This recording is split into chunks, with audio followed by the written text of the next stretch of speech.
Bismillahirrahmanirrahim. Assalamualaikum warahmatullahi wabarakatuh. Perkenalkan, nama saya Anggi Oktavia, NPM 2019-215000524 dari kelas 6YC dari program studi Pendidikan Bahasa Indonesia Fakultas Bahasa dan Seni di Universitas Indraprasta PGRI. Di video ini saya akan menjelaskan untuk tugas mata kuliah Akhlak dan Etika dengan dosen pengampu Bapak Asad. Materi yang akan disampaikan yaitu yang pertama, pengertian akhlak dan keutamaannya. Yang kedua, adab atau etika belajar dalam Islam. Yang ketiga, etika beragama, berbangsa, dan bernegara dalam Islam. Yang keempat, pengertian musyawarah dan etika berdemokrasi dalam Islam. Yang pertama itu ada definisi akhlak. Akhlak berasal dari bahasa Arab dari kata khuluq, yang berarti tingkah laku, tabiat, atau peragai. Secara istilah, akhlak yaitu sifat yang dimiliki seseorang telah melekat dan biasanya akan tercermin dari perilaku orang tersebut. Imam Al-Ghazali menjelaskan bahwa akhlak adalah salah satu sifat yang tertanam di dalam jiwa manusia yang dapat menimbulkan suatu perbuatan yang mudah dilakukan tanpa adanya pertimbangan pemikiran lagi. Yang kedua itu ada keutamaan akhlak. Yang pertama, dicintai Rasulullah. Rasulullah Shallallahu Alaihi Wasallam diutus ke dunia tidak lain adalah untuk menyempurnakan akhlak manusia. Maka dari itu, Rasulullah akan mencintai manusia yang berakhlak baik. Sesungguhnya yang paling aku cintai dari kalian dan yang paling dekat tempatnya dariku di hari kiamat adalah yang paling mulia akhlaknya. Dan yang paling aku benci dari kalian dan yang paling jauh tempatnya dariku di hari kiamat adalah yang banyak bicara, angkuh dalam berbicara, dan sombong. Yang kedua, mempunyai kedudukan yang tinggi. Seseorang yang mempunyai akhlak terpuji dan budi pekerti yang baik akan mempunyai kedudukan yang tinggi di akhirat kelak, sebagaimana disebutkan dalam hadis riwayat Ibnu Majah dan At-Tabrani. Yang ketiga, berat timbangannya di akhirat. Disebut dalam sebuah hadis bahwa orang yang mempunyai akhlak terpuji akan mempunyai timbangan yang berat di hari akhir, kelak di mana semua amal manusia akan dihisap. Tidak ada sesuatu yang diletakkan pada timbangan hari kiamat yang lebih berat daripada akhlak yang mulia. Dan sesungguhnya orang yang berakhlak mulia ini dapat mencapai derajat yang berpuasa dan sholat. Yang keempat, dijamin rumah di surga. Keutamaan mempunyai akhlak yang mulia sangat besar. Salah satunya adalah adanya jaminan imbalan sebuah rumah di surga bagi kaum muslim yang berakhlak mulia, sebagaimana sabda Rasulullah Shallallahu Alaihi Wasallam, yang intinya bahwa akan dibuatkan rumah di tepi surga bagi orang yang meninggalkan debat, walaupun orang tersebut benar. Akan dibuatkan rumah di tengah surga bagi orang yang tidak suka berbohong meskipun hanya bercanda, serta rumah di atas surga bagi orang yang berakhlak mulia. Selanjutnya ada adab atau etika belajar dalam Islam. Setiap umat muslim harus memiliki akhlak yang terpuji untuk mencerminkan iman dan ketakwaan kepada Allah Subhanahu wa Ta'ala. Akhlak terpuji juga harus digunakan dalam kehidupan sehari-hari, termasuk dalam belajar. Hal ini sesuai dengan sabda Rasulullah Shallallahu Alaihi Wasallam yang berbunyi, "Belajarlah kamu semua dan mengajarlah kamu semua, dan hormatilah guru-gurumu, serta berlaku baiklah terhadap orang yang mengajarkanmu." Hadis riwayat Tabrani. Berdasarkan hadis di atas, dijelaskan bahwa ketika sedang dalam proses belajar, terdapat adab-adab yang harus dipatuhi.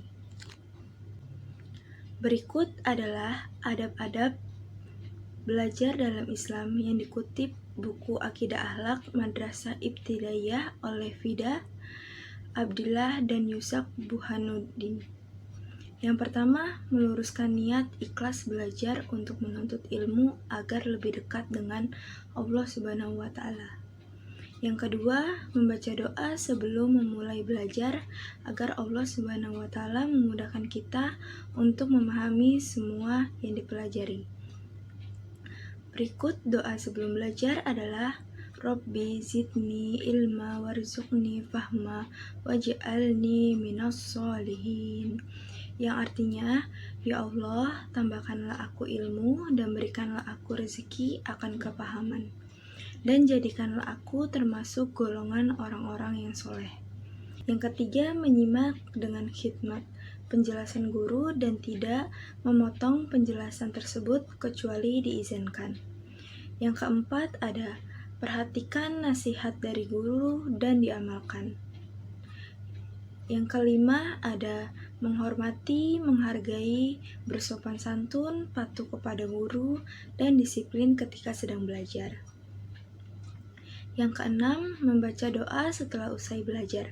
Berikut doa sesudah belajar.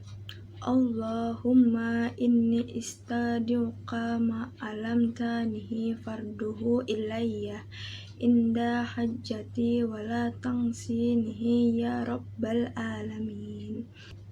Yang artinya, ya Allah, sesungguhnya aku titipkan kepadamu apa yang telah engkau ajarkan kepadaku, maka kembalikanlah dia kepadaku di saat aku membutuhkannya.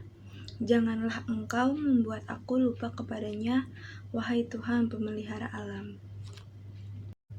Selanjutnya ada etika beragama, berbangsa, dan bernegara dalam Islam.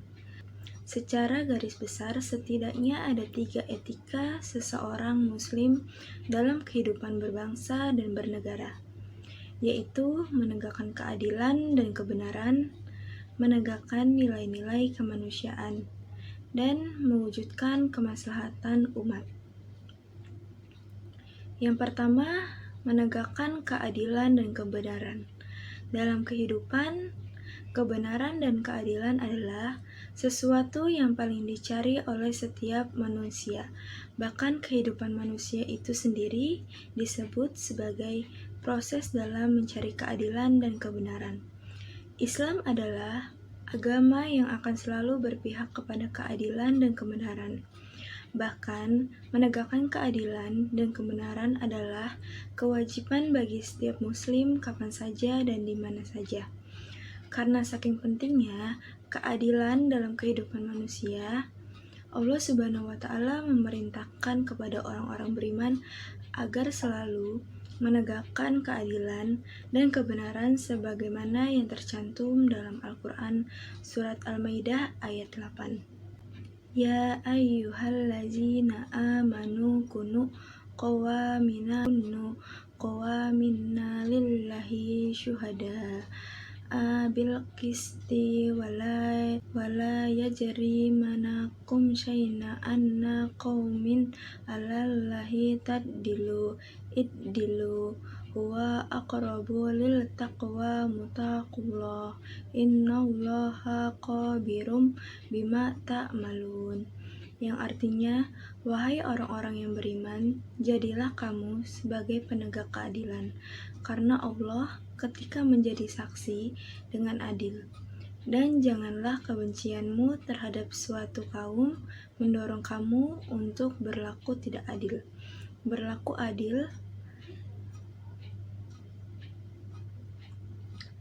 adillah, karena adil itu lebih dekat dengan takwa. Dan bertakwalah kepada Allah, sungguh Allah Maha mengetahui terhadap apa yang kamu kerjakan. Yang kedua, menegakkan nilai-nilai kemanusiaan. Secara genealogis, manusia diciptakan oleh Allah Subhanahu wa Ta'ala dari jenis yang sama, dari nenek moyang yang sama, dan dari bahan yang sama.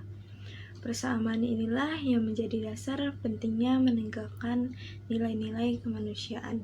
Dengan demikian, seorang muslim berkewajiban menegakkan pentingnya nilai-nilai kemanusiaan dalam kehidupan berbangsa dan bernegara. Apabila ini terwujud, maka cita-cita menjadi negara yang baldatun tayyibatun warabbun ghafu akan tercapai. Yang ketiga, mewujudkan kemaslahatan umat. Inti daripada syariat Islam adalah terwujudnya kemaslahatan umat. Kemaslahatan ini bisa bersifat material maupun non-material, baik untuk dirinya dan juga untuk orang lain. Kemaslahatan adalah sesuatu yang bersifat universal, berlaku di mana saja dan kapan saja, sehingga harus diperjuangkan oleh setiap manusia. Dalam berbangsa dan bernegara, kebijakan atau keputusan hukum harus mengacu kepada terwujudnya kemaslahatan umat. Bahkan dalam kaidah fikih dikatakan bahwa kebijakan seorang pemimpin harus dikaitkan dengan kemaslahatan. Dengan demikian, peran serta seorang muslim dalam politik secara umum dan kebijakan secara khusus adalah ikut serta mendorong terwujudnya kemaslahatan umat. Selanjutnya ada definisi musyawarah. Secara etimologi, term musyawarah yang berasal dari bahasa Arab atau Al-Quran syura, yaitu memulai sesuatu, menempatkan dan melebarkannya.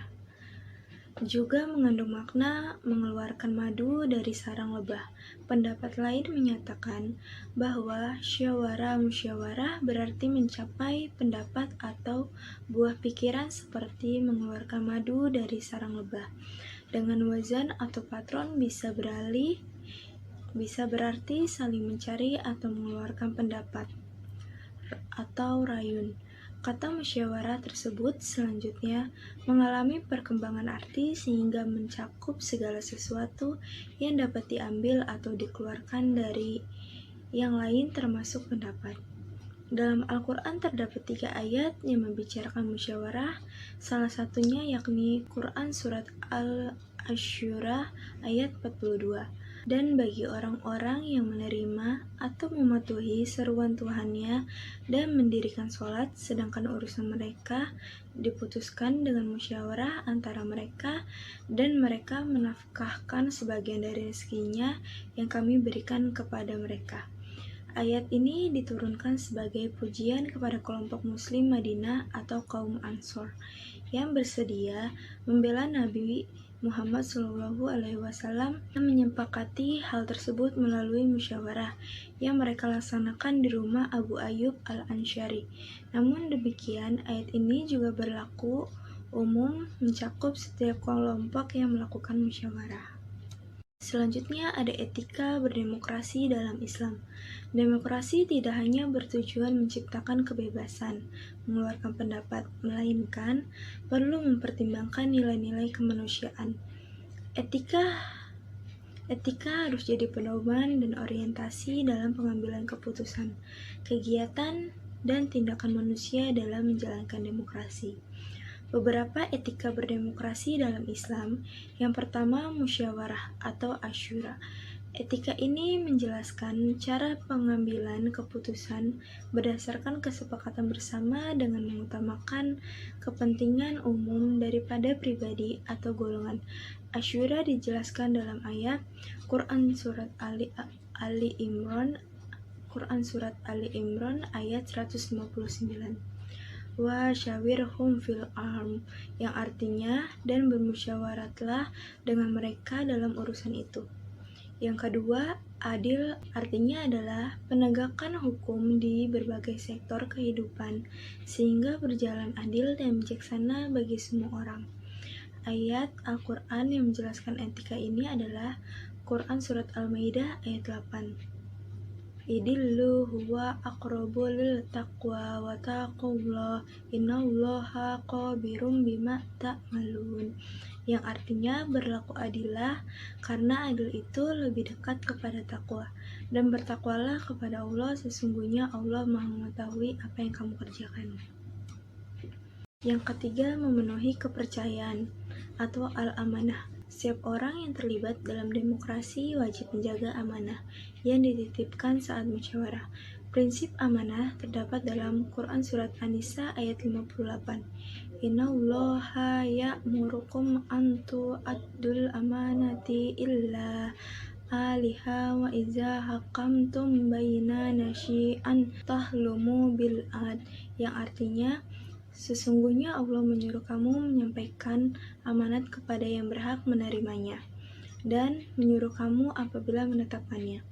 Yang keempat, tanggung jawab atau al-masuliyah. Setiap muslim wajib menyadari jabatan dan kekuasaan. Jabatan dan kekuasaan adalah amanah yang harus dilaksanakan. Mereka yang dititipi amanah wajib bertanggung jawab di depan Allah Subhanahu wa Ta'ala yang mempercayakannya. Nabi Muhammad SAW telah mengingatkan prinsip tanggung jawab dalam hadis riwayat Bukhari yang menjelaskan setiap kalian adalah pemimpin dan setiap kalian akan dimintai pertanggungjawabannya. Yang kelima, kebebasan atau al-hurriyah. Bagi seorang muslim, kebebasan wajib diterapkan selaras dengan tanggung jawab. Jangan sampai kebebasan dilakukan tanpa kendali sehingga merugikan lingkungan sekitar. Berikut ayat yang mengingatkan seputar kebebasan dalam demokrasi. Quran Surat Ali Imran ayat 104. Ayat ini menjelaskan kebebasan memberi kritik dan saran, yang artinya dan hendaklah ada di antara kamu segolong umat yang menyeru kepada kebajikan, menyuruh kepada yang ma'ruf dan mencegah dari yang mungkar. Merekalah orang-orang yang beruntung. Berikut materi yang sudah saya jelaskan.